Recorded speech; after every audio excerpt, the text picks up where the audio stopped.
Hiya! For today's video ay samahan nyo naman po kaming mamasyal dito sa London. At isi-share din po namin sa inyo ang experience namin sa pag-renew ng passport para sa aming anak na si Harry Boy. Ano-ano nga ba ang mga requirements na kailangan nating ihanda?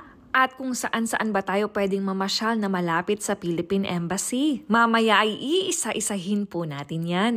Day 4 na nga po ng aming bakasyon at dito naman kami sa London ngayon papasyal. Sa mga kagaya po namin taga-countryside at may sasakyan po, dito po kami nag-book ng hotel sa Ibis Budget Hotel sa Beaconsfield for 2 nights. Malinis dito, mabango at mura. Kaya namin dito napili pumunta kasi kahapon ay nasa Windsor Castle kami which is malapit din po dito sa Beaconsfield. At ngayon naman ay maglo-London kami. Ang kagandahan nga po dito ay paglabas mo ay service na so may makakainan po kayo. So araw po ito ng Martes at 8 AM pa lang po ay nag-check out na kami para 10 AM ay makarating na po kami sa London. Sa tuwing magpupunta po kami sa London ay dito po kami sa Westfield Shopping Center nagpa-park. At £10 po ang aming binayaran for 10 hours na yon. Tapos, ito na rin po kami sasakay ng train. Pwede nyo pong gamitin ang yung debit card or credit card sa pagbayad po sa train. Andito nga po kami sasakay sa Wood Lane Station, papunta po kaming Baker Street. 7 stops lang po ay makakarating na po tayo sa Baker Street. Ako po ay hindi maalam mag-train, kaya naman sunod lang po ako kay Tatay Oni. Bawal po tayong mawala at andito na nga po kami sa Baker Street. Pagbaba naman po natin ng Baker Street ay hahanapin naman natin kung saan ba papunta sa Piccadilly Circus. Marami naman pong sign dyan kaya hindi tayo mawawala. Basta marunong po tayong sumunod at andito na nga po kami sa Piccadilly Circus kaya start na po natin kung ano ba ang mga requirements na kailangan nating ipakita sa Philippine Embassy for passport renewal ng ating mga anak. Ang first step po ay mag-fill up ng application form. Pwede po nating i-print yan. Ilalagay ko po sa comment section yung link para po makapag-print na kayo ng mas maaga. At magdala din po tayo ng self-addressed stamp envelope ng Royal Mail. Mabibili po natin yan sa mga post office. At ito na nga po yung mga list ng requirements na kailangan nating dalahin.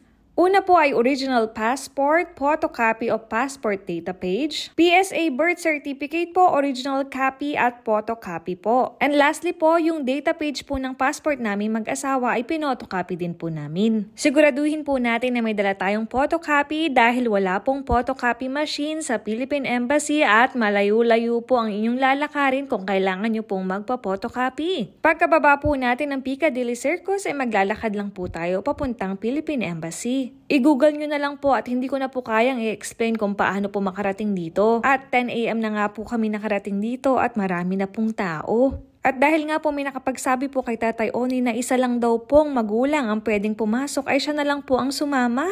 Dahil po ang plano namin habang nag-i-renew sila ng passport, kami naman ng aking mama Cathy ay maglilibot na po. Which is very wrong po dahil kailangan daw po pala ay ang nanay ang kasama. Kaya naman po hiningaan pa kami ng additional requirements, hiningaan po kami ng marriage contract. Buti na lang po ay dala-dala po nila yon. Kaya lang wala po akong na-photocopy noon. Kaya naman po ang aking mag-ama ay naghanap pa ng photocopy center. Malayo-layo daw po yung pinuntahan nila.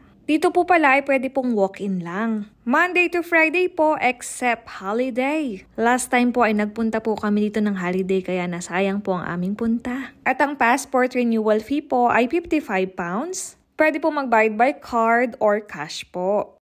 Pagkabayad daw po ay pipicture na kayo. Dito po ay matagal po nag-antay ang aking mag-ama. Mga 2 hours po ang kanilang inantay bago sila nakapagpa-picture. Kaya naman po siguraduhin na may baon kayong pagkain dahil ang aking anak po ay ginutom dyan at nagtupak at nag-iiyak nga daw po. So ayun po ang aming experience sa pagre-renew ng passport para sa aming anak. Pag may tanong po kayo ay comment down below lang po at itatry ko po kayong sagutin. So ayun po muna ang ating part 1 ng ating London adventure dahil bukas po ay isi-share ko naman sa inyo ang mga lugar na pwede nating pasyalan na malapit sa Philippine Embassy. At yun lang po muna ang ating vlog for today. Thank you for watching. See you later. Bye!